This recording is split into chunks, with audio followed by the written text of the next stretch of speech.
I've already talked about my Mortal Kombat 11 Combat Pack predictions, but it's time to discuss my DLC requests. My wish list, if you will. I've been playing the Mortal Kombat 11 beta pretty much since it went live. I've never jumped into a Mortal Kombat game and started being able to have fun so quickly. Generally, it takes me quite a bit of time to get used to the game's mechanics and really accept what I'm experiencing, but in Mortal Kombat 11, I was able to just jump in and start having fun straight away. With that in mind, we only had access to 3 characters, so you can imagine I'm even more excited than normal to jump into my wish list and talk about potential characters for Combat Pack 1. Now, I have heard the rumors that suggest that leaked roster from a while back is still correct, but there is an additional character, making the full roster 29 characters as opposed to 28. This theory comes from the website of Mortal Kombat 11, which was updated to feature 29 characters, but that 29th character is slightly grayed out. People have suggested this means that that character is unlockable, but I don't think that's the case, because if we believe the first leak was correct, the one that got all 28 characters right, then that means that Shang Tsung and Melina should be unlockable. So if the 29th character is grayed out because they're unlockable, then there should be 3 grayed out slots.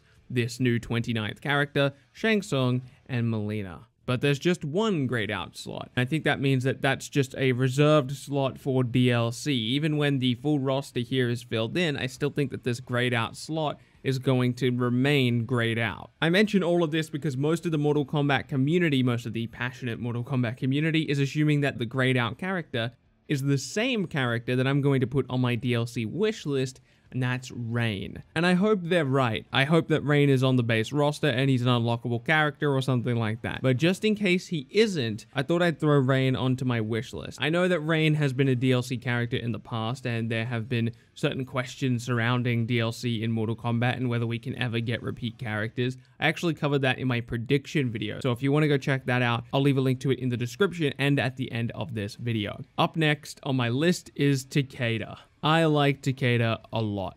I love his design. Sub-Zero's always had his disciple, well, not always, but Sub-Zero's had his disciple Frost. It just felt right to give a disciple to Scorpion. But in true disciple fashion, it looks like he's going to be skipping this game. Honestly, the only thing stopping me from putting him on my prediction list is that Scorpion in this game, in Mortal Kombat 11, seems to be using his chain a lot more than he normally does. Almost kind of how Takeda uses his chains much more than Scorpion does. If Takeda does show up in Mortal Kombat 11 as a DLC character, which I don't think he will, but if he does, I think he'll rely more on those little lightsaber things he had in one of his variations in Mortal Kombat X, as opposed to using his chains that he's more traditionally known for, because again, Scorpion does use his chain much more than he did in the past. Ashura is up next. Now, I was very young during Deception and Armageddon, which is the games I remember her most from, but I remember liking the character a lot. I'm also just curious to see how NetherRealm would redesign the character. I mean, look at what they did to Tremor. NetherRealm's really good at taking a character with an outdated design and turning them into something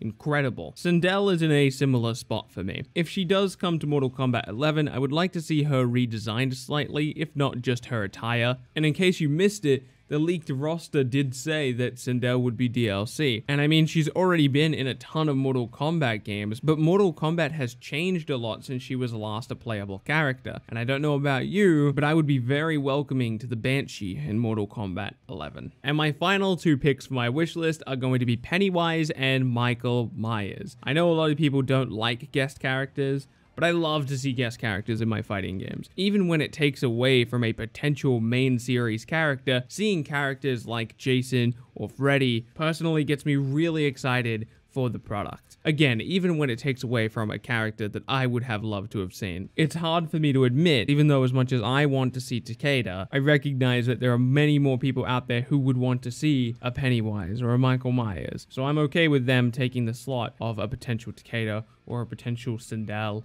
or a potential Ashura or even a potential Rain. I really hope in particular that Pennywise makes it, just because I'm curious to see how NetherRealm combats that interesting puzzle that is Pennywise's moveset. I think there's a lot of space to explore there that would result in a very cool character. So that's it. There's my 6 characters for my wish list. Rain, Takeda, Ashura, Sindel, Pennywise, and Michael Myers. Let me know what characters you want to see in Mortal Kombat 11 in the comment section below. If you could take the time to leave a like on the video, it does help other people find it, which is very important. Subscribe to keep up to date with future content. My name has been Bilbzy, and I will see you in the next video.